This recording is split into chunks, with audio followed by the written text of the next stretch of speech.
जुड़ने के लिए हमारे साथ में बीजेपी के प्रदेश अध्यक्ष और राज्यसभा सांसद मदन राठौड़ जी जुड़ चुके हैं। मदन राठौड़ जी, बहुत स्वागत है साहब आपका। जी नमस्कार। नमस्कार सर। सर, राजस्थान सरकार यूसीसी लाने जा रही है, यूनिफॉर्म सिविल कोड, किस तरीके से देखते हैं? पहली प्रतिक्रिया आपकी।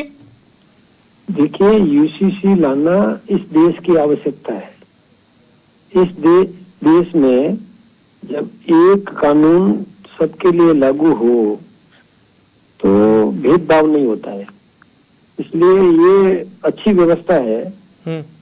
कई प्रांतों ने लिया है, उसका अध्ययन करके, और हम राजस्थान में भी लाना चाहेंगे। अभी जो अलग अलग धर्मों के हिसाब से या समुदायों के हिसाब से जो कानून अलग अलग होते हैं, तो उससे क्या नुकसान हो रहा था लगातार? हाँ, भेदभाव तो होता ही है। किसी को छूट होती है, किसी को बंदिश होती है, तो ये तो ठीक बात नहीं है ना जी।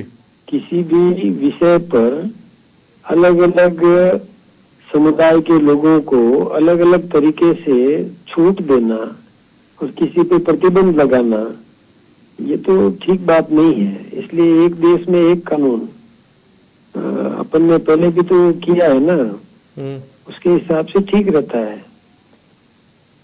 नियमावली सबके लिए समान हो, ये ताकि एक व्यवस्था से सबको देश में अनुशासन का पालन करना।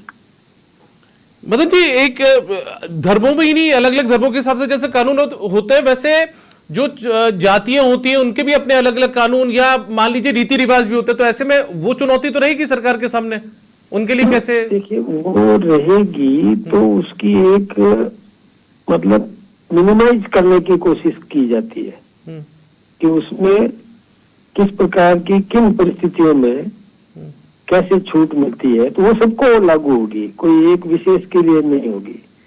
लेकिन उसको मिनिमाइज करना, कम से कम अंतर रखना, ये होता है, ये तो प्रावधान है। उसका अध्ययन कर लेंगे हम, जिन जिन प्रांतों ने ये किया है उसका भी, क्योंकि ये परिस्थिति कोई राजस्थान के लिए नहीं है, सभी के लिए है।